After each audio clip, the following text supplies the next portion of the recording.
Kariguma matamda adongi wakhal se koichen chen bataraklaba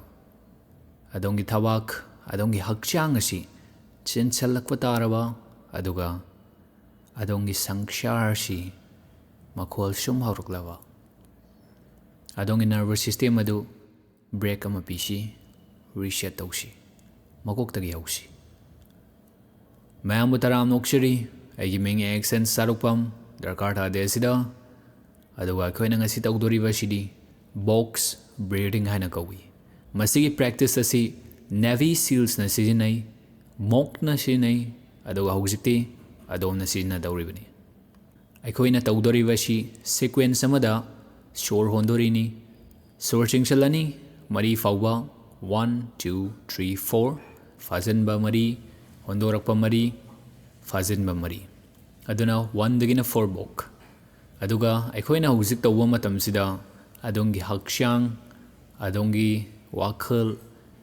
adongi shor gi rhythm da siksanan biyo hawrsi shor chingsan biyo 1 2 3 4 shor thing biyo 1 2 3 4 hondok biyo 1 2 3 4 fazan biyo 2 3 4 Amuka dawsi shor chingsan view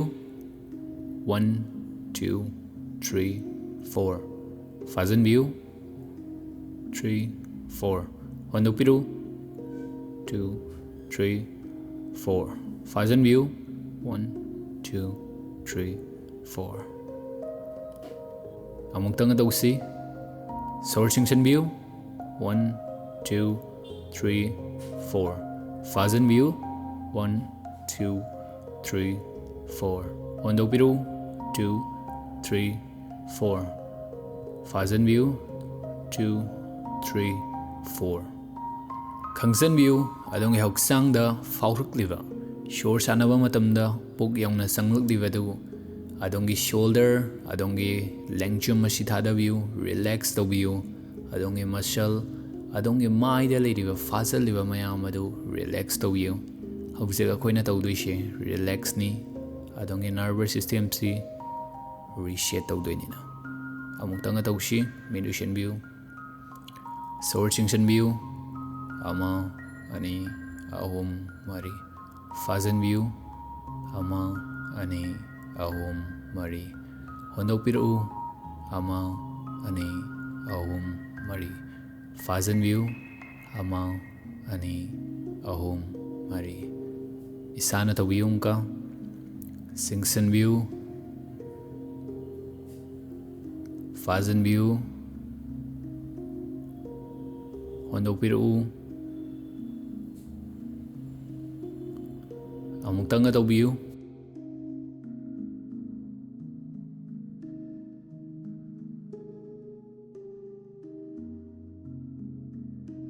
aduga hujikti box breathing lepiro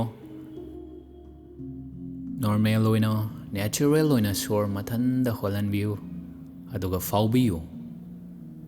adongi sa taptharakpadu adongi wakhal ingtharaklibadu adongi stress adu tapna ni handaraktoise khudakta loina wakti handarakpa yaroi aduna last oina ong tanga tawsi sor chingsan view ama ani ahum mari fazan view ama ani ahum mari hondok piru ama ani ahum mari fazan view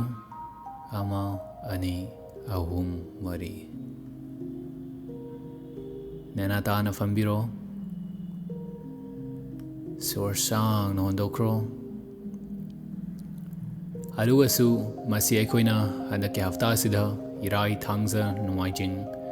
sigi sida tawdoriba mayon adugi dagini